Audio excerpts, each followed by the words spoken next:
Take care of business. Bring a raincoat. Bring a suitcase. Bring your dark eyes.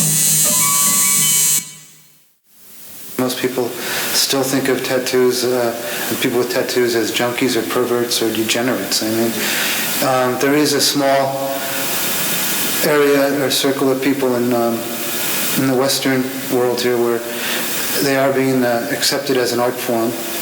So I see tattoos as the same way. It's misunderstood because of a few people, but it connects you to people throughout all time, since all cultures have used tattooing or scarification. I think people are afraid of tattoos. I think tattoos scare people because there's stigma around them. But I also think that that's an important reason to get them, to say, yes, I take this back, I reclaim this power to put something onto my skin and call it mine. I'm not afraid to put something permanent on my skin because I trust my instincts. I think society is geared away from that kind of thinking.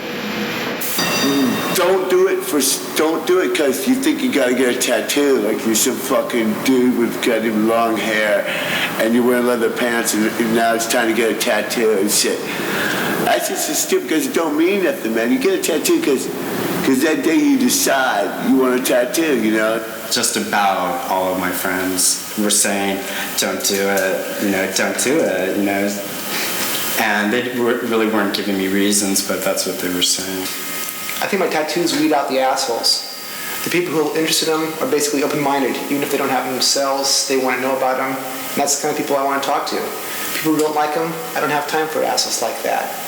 So it kind of like eliminates the undesirables. No, like I really never had an attitude about tattoos. I never even thought of them, certainly not for myself.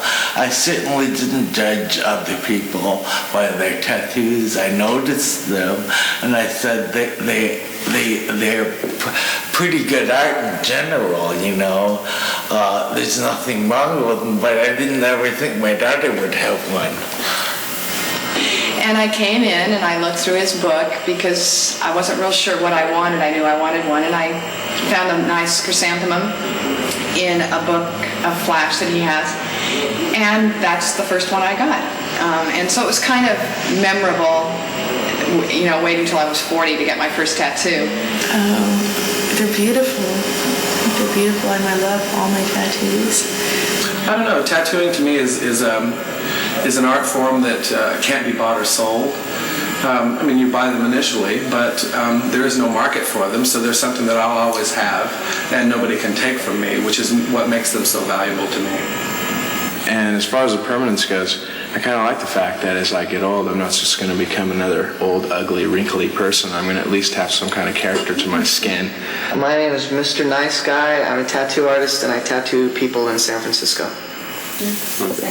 My name is Richard Sear. I'm a tattooist at Picture Machine on Geary Boulevard in San Francisco, California. My name is Chuck Eldridge, and I'm a tattooist in Berkeley, California. I think there's a lot of really negative stigmas attached to tattooing for unjust reasons, and that is changing. I think that has a lot to do with, first of all, there being more and more good artists as time goes on, so the caliber of work keeps rising at a constant, and people see more nice work, and then they're turned on to nice work on a personal level, and whenever anybody experiences something on a personal level, then that's all they need. People either like tattoos or they don't like tattoos, and I think that any art form that causes people to form an opinion, good or bad, pro or con, whichever side they take, makes it valid. If you love art and you like to see art, then what a better way to have art is to have it always with you and get a look at it, like taking a shower or shaving or And I don't think it'll ever be accepted as a mainstream art in this country. And I think basically that goes back to the fact that this country is based on Christianity. I think that's really the crux of the stereotypical problem of tattoos in this country. Step-by-step tattooing would include cleaning the area that you were going to tattoo, setting up a stencil, or either you would be drawing the design on freehand.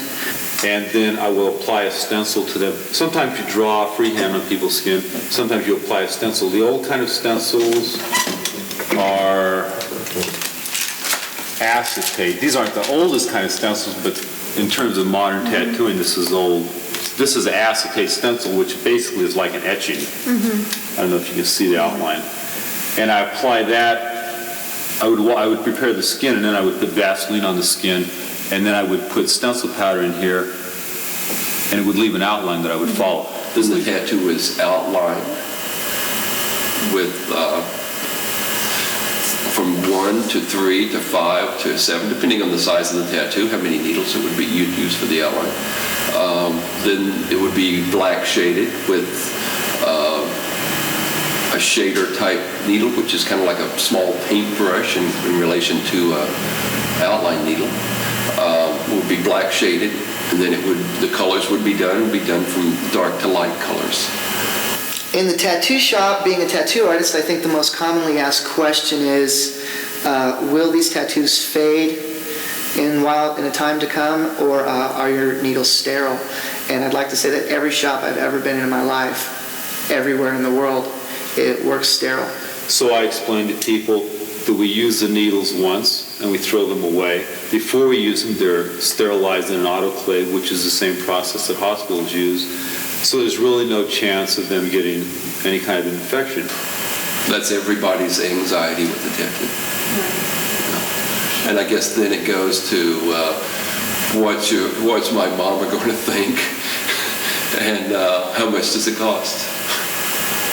As far as what the question I get asked most on the street is, I think the dumbest one is, are those real? Because how would somebody put fake tattoos on them, you know? And what are you going to do when you get old? And what happens if you don't like them? The first people on the earth tattooed, and I'm sure as soon as they got finished, sticking charcoal from the campfire in their skin with a broken piece of bone, they probably said, "That's nice, how do we get it off now?" And you've always been able to remove tattoos, but the trick is removing a tattoo and not leaving a big scar. There are doctors that'll try and make money scraping off people's skin, but that's an awful scene. And, some people, which I've seen, like 99% of the people who get tattooed are really glad that they're permanent because they wouldn't have to want to pay for them again or go through the pain again. Well, if you're talking about getting a tattoo and you're talking about tattoo removal, don't get the tattoo. If you're even considering it, you have to go into it saying, this is something I'm going to get, I'm going to have it for my whole life, and I want it for my whole life. And I think it's more of a burning sensation than it is a cutting sensation. It's not like an injection. People they hear needles and they think injection. I've never felt a tattoo that felt like an injection. So it's more of just like having a hot pen run across your skin or something like that. Jamie, who works here, describes it as an electric heat pinch, which is kind of interesting to put those, metaphors together. But what it comes down to is it's like trying to describe colors to a blind person. You don't really know it until you experience it. If they're basing the whole desire or want of the tattoo on how much or how less it hurts, then they've got their priorities all wrong. They're not really, serious about a tattoo. The people that are serious about a tattoo, the pain factor is almost irrelevant. They're going to get that tattoo regardless of what it feels like. It's not that big a deal because obviously we wouldn't be in the business, because if it hurt really bad, nobody'd want to get a tattoo. There's not that many people that really enjoy pain. If you don't trust your tattoo artist, you shouldn't get a tattoo by them. So you should either once the image is decided on, there should be equal input, in the image. But once the image is decided on, you should let the tattoo artist take it from there, And if you don't trust them, don't get the tattoo by them.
And I came back and I looked at his drawing and I was like, yeah, I'm like, that's what I want. I can show you when it's kind of hard to, there.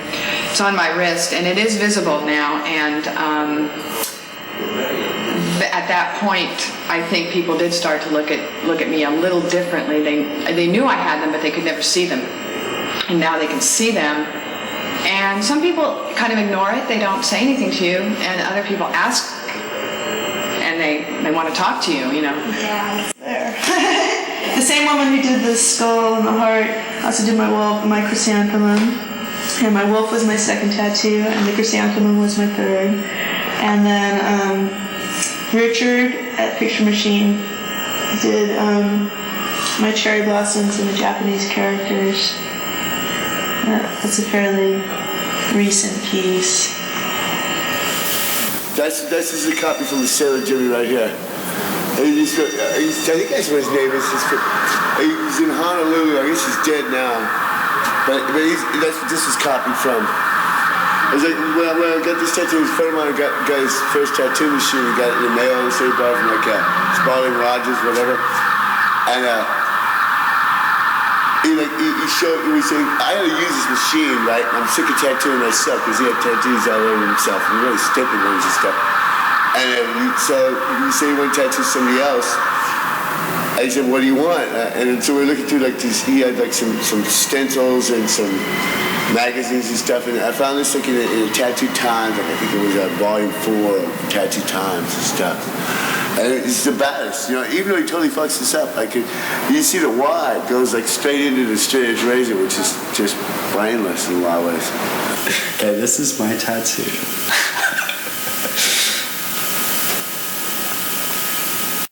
These roses were done by my husband, Dan Higgs. It's an unfinished piece. There will be 13 of them eventually. He also did this. I got this band about 3-4 months ago, and Fred Corbin did it. And it's off of a Navajo pot. So, and I think it goes nice with the other one. And this is my most recent tattoo, and I just had this one completed about 3 weeks ago, and that was by Henry Goldfield on Broadway. Then the fan came, and then the fuchsias, which Chuck Drew himself designed for the space. And then we just recently added these cherry blossoms. My tattoo was designed for me by my sister, and it means a lot to me because it came to her in a vision during the night. And then when I put it on my arm, I did what I said. I made the pain in meditation, so I doubly pushed into my subconscious. It was done by Daniel Higgs, and I think he did a really good job. Okay, this was my first tattoo, and this was done by Leo Zulueta, and it was done right when he first started out tattooing. He's going on to bigger and better things. This is one that Richard did. This is one of my favorite pieces. What do you call this? What I call this? Well, it's a jellyfish that's been kind of altered. When I was a little kid, my parents had given me one of these Morse code and radio models to put together. And on the front of the box was this very symbol. My wife was one of my major choices. That's the one I'm most proud of. And I followed that up with a tattoo by Bill Salmon, which he commissioned. He designed with his wife, and it was my marriage tattoo. This is my second tattoo, and it was done by Ed Hardy when we were over in Japan working on our Tattoo Revolution project. This leg was done by Don Ed Hardy, and it has Kintaro, the boy, on the back of a carp, and he's riding the carp through crashing waves. And this is also day glow. It glows in the dark. This is a good tattoo story. What we did, we started out like we just all three friends of mine, well, two friends of mine, well, the third one was a tattooist and shit, but he was all wasted on heroin. We all decided that we want to get a tattoo, like to remember that day. I don't even fucking remember what the fuck, there's no special thing, but we decided we all wanted to get a tattoo because this guy had a tattoo machine. So we all decided we get these Maltese crosses. Well, it's sort of we decided we all want to get a tattoo, and then the guy says, well, what do you want to do? He's like starting to pass out and stuff. And then we said, okay, well, Maltese cross, because this guy had one on his arm. I said, well, you can do that. What the hell? Do one, have one of us. Now, mine is the smallest. I think Stacy's the next guy got one. His is like about that big, but it's like all angled and wrong. And then Bob Bennett got his. It's just a mess, and the red never took and stuff like that. It can range anywhere from a good reaction to a very bad one. I find that older people tend to look at you as being weird, or they also tend to be afraid of you. The younger ones, a lot of times they'll get very much a kick out of it and think, well, wow, look what he's done to himself. That kind of a reaction I really like. None of my family is tattooed. My mother kind of ignores them. My sister thinks that they're kind of odd. And my brother, he doesn't say much. My niece gets a kick out of them. She wants one too, but she's only 12. My mother's appalled. She's really appalled. My dad is tattooed and is quite appalled. Well, the night I went for my first tattoo at Goldfields, I saw the dragon, went to the MAB afterwards, hung out with some friends, drank some beers, went home. I woke up in the morning, went to my mom's room. I had no idea it was Mother's Day. She said, what did you get me? I said, I got you this, Mom. I showed her my tattoo, and she cried. And so I guess that's not what she was thinking of. I didn't know it was Mother's Day, so that was her gift and mine. But it hasn't stopped me yet. My mom, she used to tell me, don't get any more, don't get any more. She's never seen them, she just knows I have them. And now she knows that I'm going to keep getting more, so she says, well, just, don't put any on your arms, and don't put any on your legs, and don't put any on your face, and don't put any on your chest. And my dad doesn't know I have any, and my sister keeps telling me I shouldn't get more because I'm going to grow up and out of this, and, you're going to have them all removed. When I told my mom this, first I told her I was gay, right? And, it was really no big surprise to her, and she took it really well, especially since my brother died. She's just like, I don't care if you're gay, just take care of yourself. So after I told her that, I was all, oh, and by the way, I also have a tattoo. And because that was really hard for me to tell her that for some reason, And she's all, you got a tattoo? And I'm all, yeah. And she's all, let's see it. And I'm all, okay. And so I was standing across the room from her, and this was like an intense night because I just told her I was gay and everything, right? And I lifted my sleeve, and she just covered her face, and she goes, oh my God, like that. And then I started walking closer, and she started taking a closer look, and she saw that it read Perry, and she just started crying. And while she was crying, she was like, it's okay, don't worry. You loved him very much. And she just kind of held me, and it was pretty intense. One of the first people that we had tattooed at that time was this kid who was had planned to be tattooed and was in a motorcycle accident, and he was all bandaged up and had a broken arm and a broken leg, And he was able to have his friends help sneak him out of the hospital and come over to our studio to be tattooed. And he was tattooed with a giant black scorpion with the words "One Man Army" underneath, which was kind of appropriate. He was sort of a Japanese biker type kid. My mother says, that's going to wash off, isn't it? Yeah, I was 16 when I get, and because this was done with a needle, right? Yeah, needle that was wrapped with thread. I was pounding in there for like 3 hours, and they stuck up like about a quarter, or 1/8 of an inch, maybe, like or 1/16 of an inch. It stuck up a lot, It looked really good. It looked like one of those Aboriginal tattoos, which that's the type of tattoo I'd really like to get. But not many people are sterilizing rocks around here and shit like that and doing Aboriginal tattooing.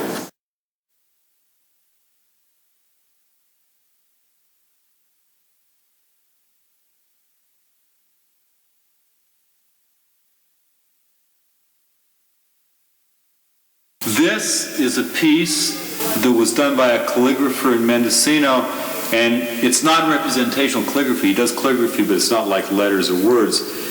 And he's an older artist. I didn't know if he was still alive. I wanted to go up and find him and have him design a piece for me. And I sat down to eat lunch one day, and he was sitting at the table next to me. Well, the work on the arms has been done by 15 different artists, pretty much around the world, from Hong Kong, East Coast, New Jersey, Chicago, San Francisco. All the fill work, all the Japanese-style fill work was done in San Francisco by Ed Hardy in the 70s.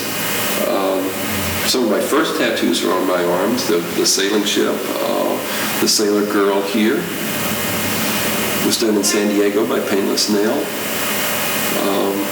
The old cobra snake here was done by Sailor Dean in Corpus Christi, Texas. This one was done, the USN, the anchor was done in San Diego by Al Miller. This Jesus was done by Erno. This Bela Lugosi portrait was done by a guy named Sailor Cam Cook. He worked with me at Erno's about 4 years ago or 3.5 years ago, and he now works in Seattle. I was up in Seattle, and I thought, I always wanted one. I thought since I was in Seattle, that's the area, I had Cam Cook do it. I love their black and white, no tan kind of graph. Tibetan Sanskrit, it's a mantra, it's a sacred prayer. I won't get into the definition of that just because it's, it can be interpreted in different ways. This is a Christian symbol for the Mother Mary. This was done by Daniel Higgs. These Sacred Hearts were done by Daniel Higgs. I work with Daniel Higgs. This lettering and these praying hands were done by Jack Rudy. He works in Anaheim at Tattoo Land. The second tattoo was a heart with wings, which was a really significant symbol too. And it was just this area in here. The design they had on the wall of the shop was a heart with one wing, and I had the artist, who was Pat Martinuk, who did this, and he did this. I had him draw another wing on. He did that. Hope with the cross. He did that for me in New Orleans at the 1990 tattoo convention. That was really a special one for me. I have love on my knuckles. You can't see the O because my ring's on it, but you can just trust me that it's there. That was done by Mark Mahoney. He works in Los Angeles. This tattoo was a souvenir I had done at the convention in New Orleans by Jackie in New Orleans. I designed it. I just wanted a basic black, kind of modern primitive style tattoo, and we put the Mardi Gras colors in it.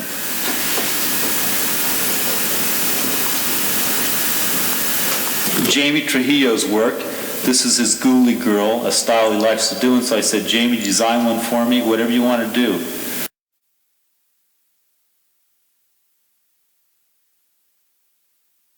And this, I wanted a mermaid on this side to complement the other side, but I wanted it to be more like a siren. That's why we have the skulls down here. She's a mermaid, but she's not all happy-go-lucky.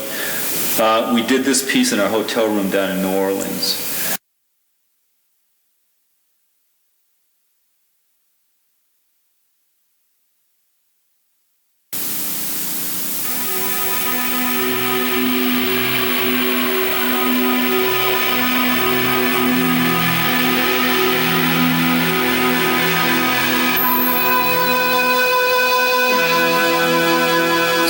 Turn of the century, the royalty in Europe was getting tattooed. At one time in Japan, the royalty was getting tattooed, and then it dies out, and then it comes up again. And tattooing has always gone through these popularity phases.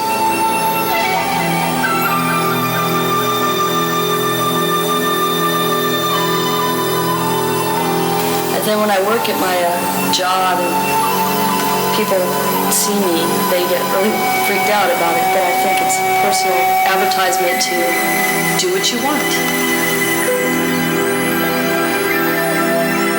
It's not that painful, depending on where you get it. It adds the excitement and the rush of getting a tattoo. I look forward to the sound of the gun, the smell of the shop, and the sensation. It's part of the thrill.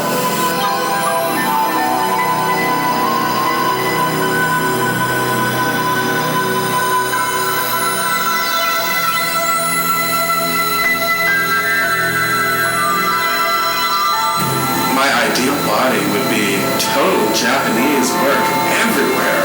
My face, my head, my hands, everywhere.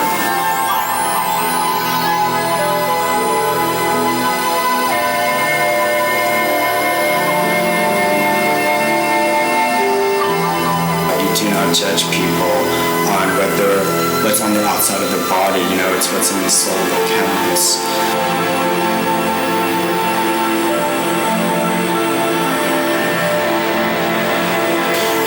Trying to save some skin for 2000. I definitely want to get some tattoos in the 1990s, and then if I can get some tattoos in 2000, that'll be 5 decades.